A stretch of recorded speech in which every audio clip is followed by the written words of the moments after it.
this is just a short video of the making bogies with disc brakes for 5-inch gauge trolleys, or bogies I should say. I tried several types. The big problem is the size of the units. Here's some that I've tried, all different ones. I've come to the conclusion, especially fitting the Abbott's ones because they're quite a small bogie, that you must have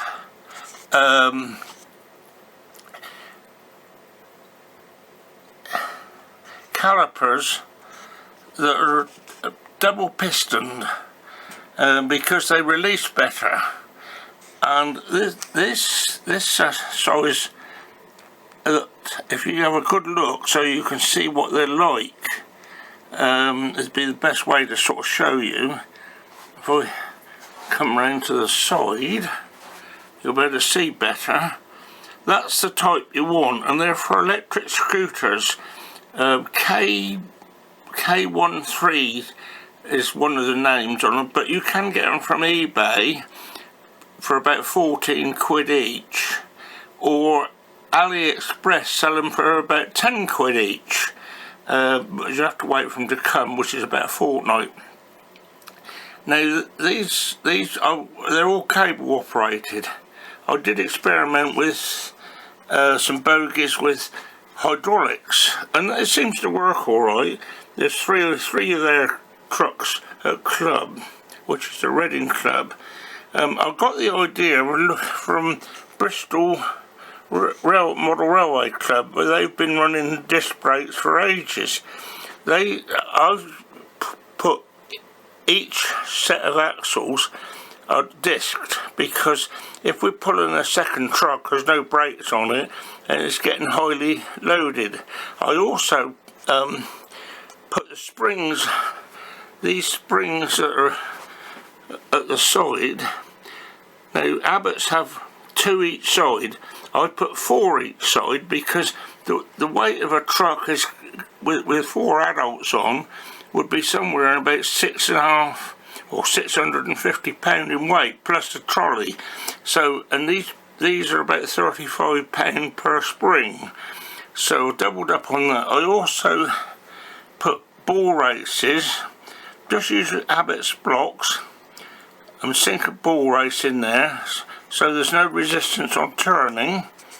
This pin in the middle is a fraction higher than they are on the thing. That allows the truck to tip a little bit, and this needs to be a little bit slack on the fit of that thing, so it allows the trolley to shift a little bit. Here's a disc I get from SGS. Still, I machine them out ready for welding, countersink where the weld's going to go, and put them on.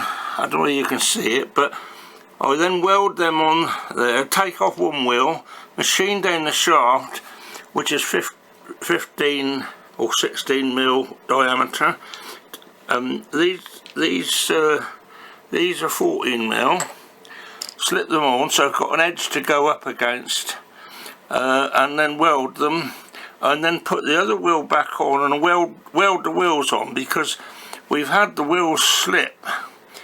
These pull so tight they will slip the wheels, so they're welded, everything's welded on there, and the extra springing makes this more firmer to keep it all in line. Here's the bottom of one. I don't know if you can sort of see it. It's the best I can do. I'm not very good at this, but there you go, there's the bottom. Now the Abbott's bogies are quite good because they're only 6-inch centres, and it does seem to make them go round better, round the bends. When you've got the 7-inch, which I've got a CNC plasma cutter, and I cut some out, which is fine, but we did have a little bit of trouble with the longer wheelbase, but I only used the longer wheelbase to accept these bigger units. But the trouble with these units, with only one side working, these have to float, so they can, either side can float. But with these two piston ones, you don't need that. It all bolts down, and they're bolted down on pillars. I don't know if you can see that. If I lift that up, can you see the pillar?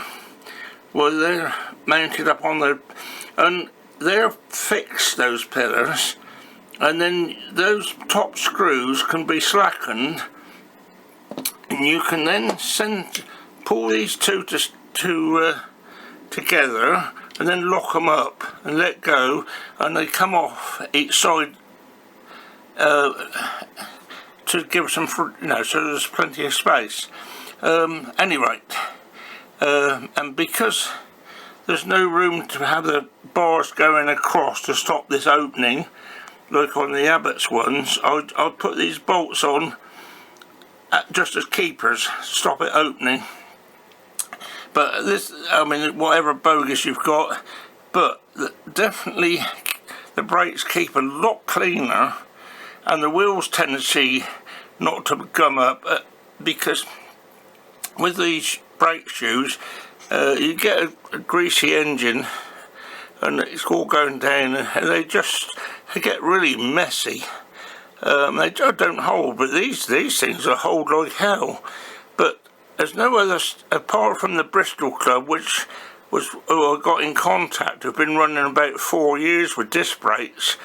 They're finding okay, but I can't get the same discs what they had or what their bogies were, I don't know, because they're too big. But anyway, it's just food for thought. But you must weld the discs on, and you must weld your wheels on, yeah, pretty good. Quite happy with that. They're pulling around and they're pulling up, and they pull up really firm, which is good if you've got a second truck on. I hope that helps some people, and well, I'll get to you another day and on something else. Thank you. Yeah, bye. This is Alan, by the way. This is a carry-on from the first filming.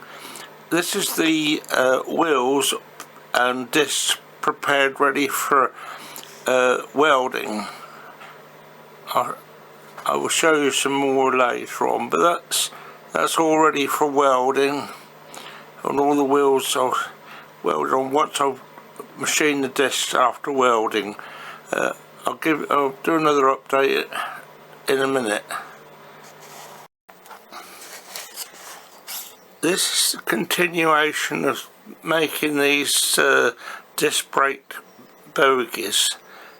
There's the supports for the caliper units. That's how I mount them. Second one over there. I'm waiting for the caliper units to come, and then they just bolt on, and then the these bits then go on and are spring loaded. I'll show you later on another video and do another session. Thanks, bye.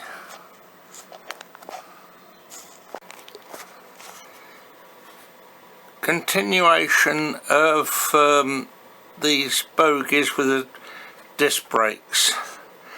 Here's a completed bogie with the cable going up. As you can see, I put the cable cross between the two to get it to pull against each other, obviously. There's the second one. These are Abbott's bogies, and I increase the springing.